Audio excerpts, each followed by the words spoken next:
Right now, there's a man the FBI spent 45 years hunting, and they still don't know his real name. You probably never heard the full story. Most people haven't. It starts with something so ordinary you'd forget it happened 5 minutes later. A man in a suit, boarding a commercial flight, ordering a drink.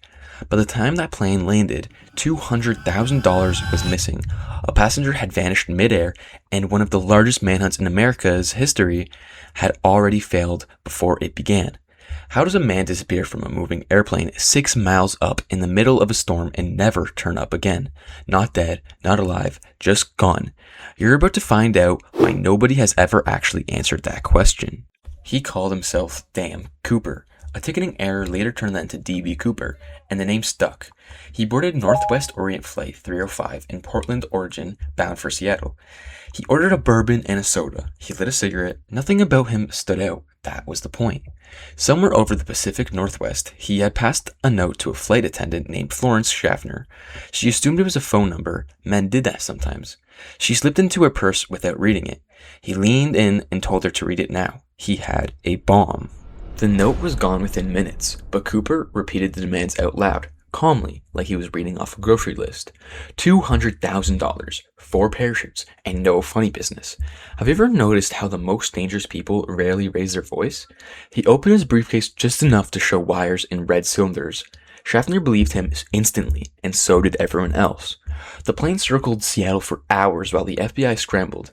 The lead FBI agent assigned to the case later admitted the bureau had never handled anything like it. There was no protocol for a hijacker who wanted parachutes instead of a getaway car. Cooper's demands were met. The parachutes came from a local skydiving school. The passengers were released in Seattle. Cooper kept the crew. Then he made a request that changed everything. He wanted the plane to take off again, flying low, under 10,000 feet at a reduced speed with the landing gear down, toward Reno. Toward nowhere in particular. Why would a man who had just successfully escorted an airline choose to jump out of it into the dark, into a storm, over some of the most unforgiving wilderness in the country, unless he already knew exactly where he was going? Somewhere between Seattle and Reno, in freezing rain, at night, with chill low enough to kill a man in minutes. Cooper lowered the air stairs of the Boeing 727 and stepped out. The crew felt the plane buck once. A pressure change. Nothing more. When they landed in Reno, Cooper was gone. So was the money. So was the parachute. He left behind a black clip-on tie, 8 cigarette butts, and almost nothing else. Here's the detail that still unsettles investigators today. The 727 was the only commercial aircraft with a rear staircase that could be lowered mid-flight. Cooper knew this. He knew the exact aircraft model, the exact mechanism, the exact altitude and speed needed to survive the jump. Was that knowledge from manual, or from experience, or from a job that put him aside aircraft like this one again and again until it stopped feeling remarkable at all? For years, the FBI treated this as a straightforward manhunt. It wasn't. The terrain he jumped into, a stretch of dense forest near the washboard along the Washington-Oregon border, is some of the least forgiving ground in Pacific Northwest.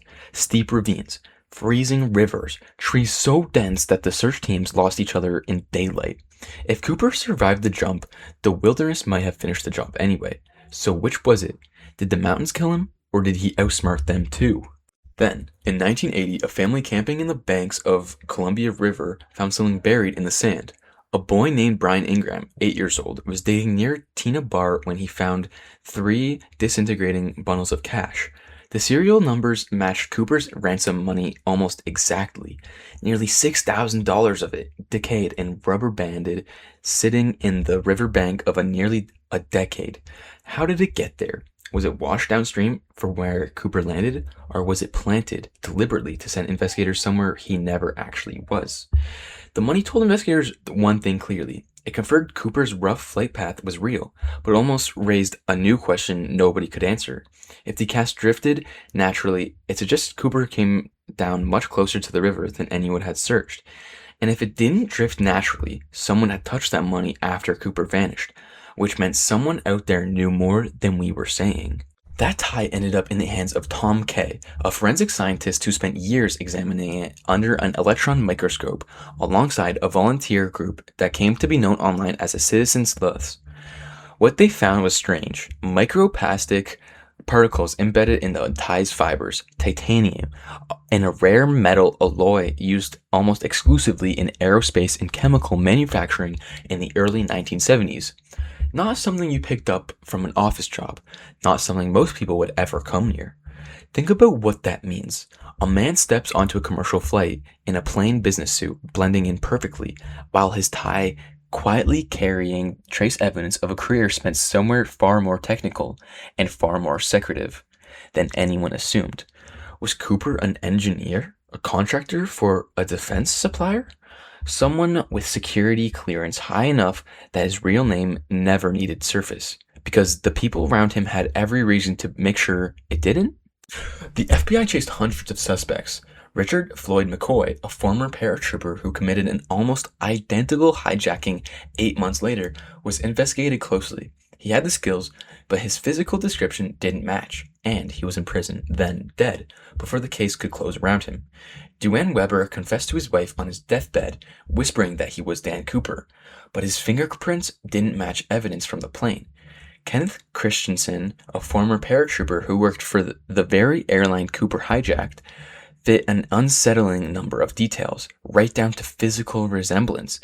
But there was never enough physical proof to close the file. Every single lead ended the same way, close, but not close enough.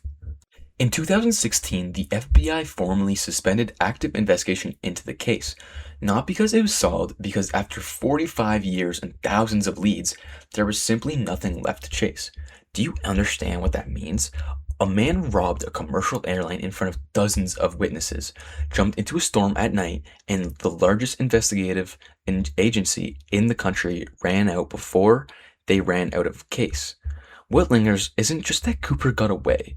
It's what his escape revealed about how easily a person can disappear inside an ordinary moment.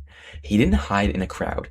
He didn't run. He sat calmly in seat 18C, drank his bourbon, made his demands in a level voice, and let everyone around him believe, right up until the last second, that nothing was wrong. That's the part investigators still can't shake. Somewhere out there, or nowhere at all, a man who understood exactly how unremarkable he looked used that ordinariness as the last tool he ever needed.